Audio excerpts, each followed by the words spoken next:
सावधान, इन दिनों झारखंड में 2 टाइगरों ने मचा रखा है तहलका। रुकिए रुकिए, घबराइए मत। मैं उन 2 पैर वाले 2 टाइगरों की बात कर रहा हूं जो जंगलों में नहीं बल्कि घरों में और लोगों के बीच रहते हैं, जिन्होंने इन दिनों झारखंड के सियासी तापमान को बढ़ा रखा है। जी हाँ, मैं बात कर रहा हूं ढूलू महतो और जयराम महतो की, जिन्हें लोग टाइगर के नाम से भी जानते हैं।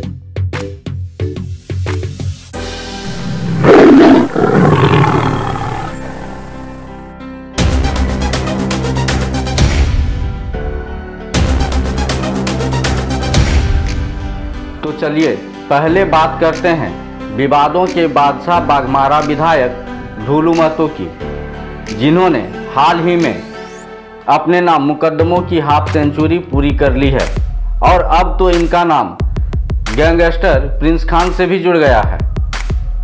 और भाजपा ने जब से इन्हें झारखंड के लोकसभा सीट धनबाद से अपना उम्मीदवार बनाया है, अपना प्रत्याशी बनाया है, तब से यहाँ के भाजपाइयों में खलबली मची हुई है और कुछ भाजपाइयों द्वारा इनका विरोध भी हो रहा है, विरोध भी किया जा रहा है। कुछ तो इन्हें दूसरे संसदीय क्षेत्र से होने की बातें भी कह रहे हैं, लेकिन भाजपा प्रदेश अध्यक्ष बाबूलाल मरांडी की हाथ इनके सिर पर जस की तस बनी हुई है।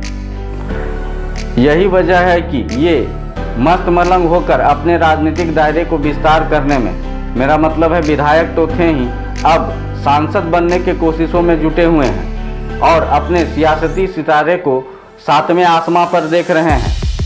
वहीं गर्माहट पैदा करने वाली चर्चाओं के मुताबिक ढूलू महतो ने बाबूलाल मरांडी की कृपा पा रखी है, जो कि भाजपा के शीर्ष नेतृत्व के शीर्ष नेताओं के करीबी माने जाते हैं और इन्हीं से होकर धनबाद लोकसभा सीट की टिकट ढूलू महतो तक पहुंची है। दिलचस्प बात यह भी है कि झारखंड में शिक्षा के अलख जगाने वाले स्वर्गीय विनोद बिहारी महतो को जिस ढूलू महतो ने शायद ही कभी याद किया हो, शायद ही अपनी सभाओं में उनका नाम लिया हो या शायद ही कभी उनके समाधि स्थल पर गए हों, उस ढूलू महतो को आखिरकार राजनीति ने विनोद बाबू की याद दिला ही दी और उनके समाधि स्थल तक पहुंचा ही दी। लेकिन पब्लिक बुड़बक थोड़े हैं, ये सब जानते हैं।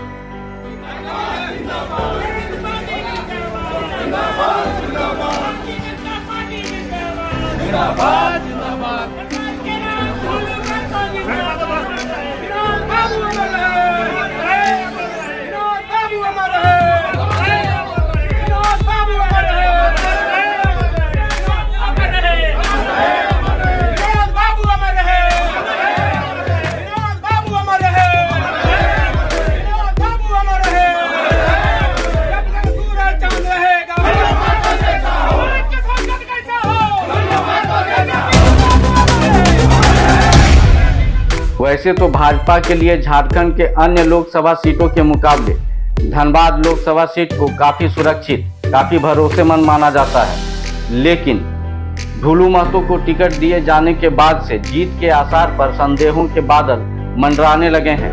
ऐसा मैं नहीं, जानकार बताते हैं। अब बात करते हैं JBKSS के उस टाइगर जयराम की, जिसके गर्जना के खिलाफ, जिसके दहाड़ के खिलाफ बोलने में अच्छे नेताओं की पता नहीं क्या क्या फट जाती है। और ये है कि महाशय, मेरा मतलब है तर्कों के सरताज जयराम है कि CM से लेकर PM, SP, DC हो या DM, सभी के खिलाफ जमकर बरसते हैं। भले फंसता है तो बोलते हैं आदिवासी का बेटा है, लेकिन सबसे बड़ा अगर सवाल खुलेगा मुख्यमंत्री कटघरे में होंगे। मुख्यमंत्री कहाँ के हैं? नेमरा रामगढ़ के, रांची में जमीन, दुर्गा में जमीन, धनबाद में बोकारो में। जो खुद CNT का उल्लंघन किया है, ये मुखिया हमारा मुख्यमंत्री, ये खुद CNT का उल्लंघन किया है, ये क्या CNT बचाएगा भाई? PDO रहे, चाहे CO रहे, चाहे जिला के लेवल में SDO, चाहे SP, DSP बैठे, अगर ईमानदार है तो आदर करते हैं और बेईमान है तो आंख से आंख मिला के बोलिएगा। जिस जमीन में आप बैठे हैं हमारे ऐसे में लोगों के मन में सवाल उठ रहे हैं कि आखिर जयराम के खिलाफ कोई भी नेता खुलकर कुछ भी क्यों नहीं बोलते, जबकि जयराम है कि सभी नेताओं की पूंगी बजाकर धर देते हैं। मतलब कि इस तरह की अंदाजे आक्रामकता औरों के भीतर आती नहीं, और ये है महाशय कि इनकी जाति नहीं। तो इसे लेकर जो इधर उधर बातें फुदक रही है, उसके मुताबिक जयराम के कुछ ऐसे उग्र समर्थक हैं जिनका प्रकोप उन लोगों को, उन नेताओं को झेलना पड़ सकता है जो जयराम के खिलाफ बातें करेंगे। और यही वजह है कि सभी लोग, सभी नेता जयराम के खिलाफ कुछ भी खुलकर बोलने से परहेज करते हैं। हालांकि इनके विरोधियों द्वारा दबी जुबान से यह जरूर कही जा रही है कि इनकी आक्रामकता, इनके मुद्दे और इनकी नीतियां सारी राजनीति से प्रेरित है, जो आने वाले समय में लुप्त हो जाएगी। तो इस पर मैं यही कहना चाहूँगा, और पहले भी मैंने कहा था कि भविष्य की बातों पर वर्तमान में चर्चा या तर्क व्यर्थ होगा।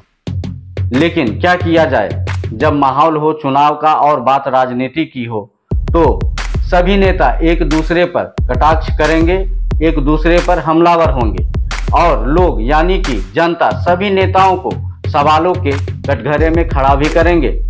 तो ये थी उन दो पैर वाले दो टाइगरों की कहानी, जो इन दिनों झारखंड के सियासती शतरंज के बिसात पर जमकर सुर्खियां बटोर रहे हैं। तो अभी के लिए बस इतना ही। फिर किसी दिलचस्प मुद्दे के साथ जल्द होगी मुलाकात। तब तक के लिए जोहार, नमस्कार।